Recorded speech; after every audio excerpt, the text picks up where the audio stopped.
මේ ඔයගොල්ලෝ දන්නවා ගේම් එක ගත්තොත් ගේම් වගේ සමහර ඒ කියන්නේ එයාගේ ජීවිතේ එක කාලයක් ගෙවෙන්නේ ජලයේ.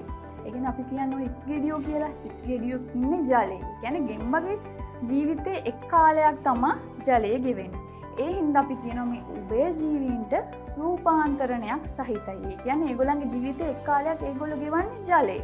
දැන් අපි මේ විදිහට බැලුවොත් ඒගොල්ලන්ගේ ජීවිතේ පළවෙනි කාලේ ඒගොල්ලෝ ජලයේ විතර දානවා.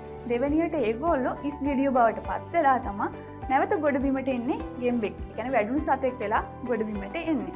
ඒ වගේම මේ සතුන්ගේ සම. ඔයාලා දන්නවනේ ගෙම්බෙක්ගේ සම කොහොමද? පොරපොටු රහිත, ග්‍රාන්තිමය, තුනී තෙත් සමක් තියෙන්නේ කියලා. ඒ වගේම මේ උභය ජීවීන්ට විශේෂ ලක්ෂණයක් තියෙනවා. සමහර අයට පාද තියෙනවා. ඒ වගේම මේගොල්ලොන්ගේ ශ්වසනය වෙන්නේ කොහොමද? ඔයාලා අහලා ඇති ගෙම්බෝ ශ්වසනය කරන්නේ ඒගොල්ලන්ගේ සමෙන්. ඒ වගේම උභය ජීවීන්ට ශ්වසන ක්‍රම තුනක් තියෙනවා. පළවෙනි එක පෙන්නහලු, දෙවෙනි එක මුඛය සහ තුන්වෙනි එක ඒගොල්ලන්ගේ තෙත සම මගින්.